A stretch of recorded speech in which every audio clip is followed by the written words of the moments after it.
যদি কারোর সৌন্দর্য দেখে ভালোবাসো, তবে সেও তোমার সৌন্দর্য দেখবে। যদি কারোর মন দেখে ভালোবাসো, তবে সেও তোমার মন দেখবে। যদি কারোর যোগ্যতা দেখে ভালোবাসো, তবে সেও তোমার যোগ্যতা দেখবে।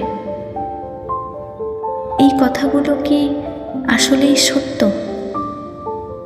কে কার কি দেখে ভালোবাসে তা বলা বড়ই কঠিন। আসলে প্রত্যেক মানুষের জন্য একজন ভালোবাসার মানুষ রয়েছে।